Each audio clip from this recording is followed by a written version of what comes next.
If you're learning a language, you've definitely seen these codes everywhere. A1, A2, B1. But what do they actually mean when you're trying to, speak to a real person? That's what we're going to get into today. We're going to translate these official levels into what they really feel like on your journey to fluency. Okay, let's do this. So, have you ever really thought about that? What does it actually sound like or feel like to be at a B1 level? It's one thing to pass a test, but it's another thing entirely to know what that skill looks like in the real world. So we're going to break these down, not as grades, but as actual tangible milestones on your personal path. All right, let's start at the very beginning. A1, the foundation.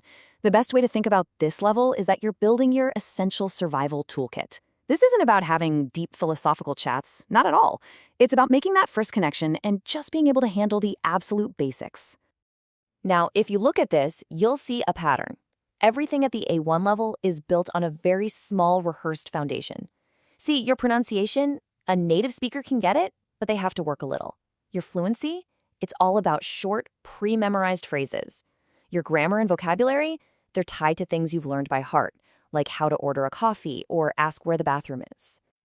And this quote from the official guidelines just nails it. It says, you can use very short, isolated, and mostly pre-made utterances. That's the key right there. It means you're basically working from a script you've memorized. It's totally functional, it gets the job done, but it's not spontaneous. You're recalling phrases, not really creating language on the fly. So to boil it all down, A1 is survival. Simple as that. You've successfully built a little phrasebook inside your head that lets you get by in the most basic, everyday situations. And that is a huge and super important first step. Okay, so from A1, we move up to A2. And this is a huge step. A2 is the critical bridge. It's that point where you go from just saying your memorized lines to actually having a simple back-and-forth conversation.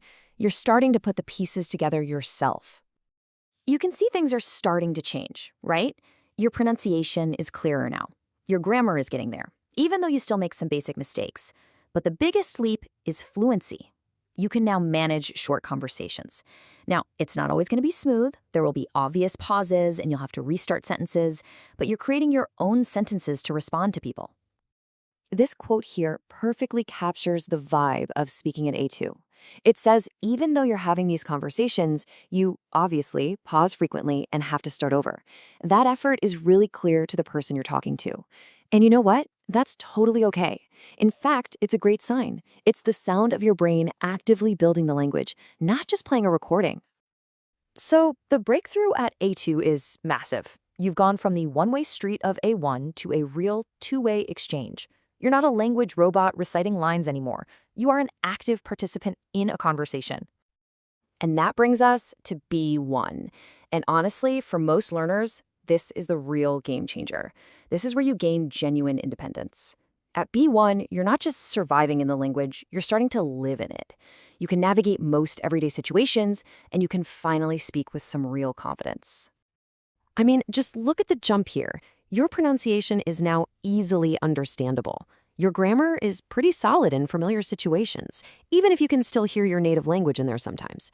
And look at that vocabulary. It's big enough to talk about most everyday topics. And if you forget a word, you can just talk your way around it. You're becoming a self-sufficient speaker. This quote is everything for the B1 experience. You can express yourself understandably without much hesitation. Those constant stops and starts from A2, they're mostly gone. You might still pause here and there to plan what you're going to say next, but the whole flow of your speech is just so much more natural. So at the end of the day, B1 means independence. It's the level where you can start expressing your own ideas, your opinions, your feelings. You can tell a story, you can explain a problem. You can handle pretty much anything that daily life throws at you. You're a confident, independent user of the language. Okay, let's step back for a second and pull this all together. It really helps to see the whole arc of the journey, not just to know where you are now, but to see exactly where you're going next. And here's something really important to remember through all this. Language proficiency isn't just one thing.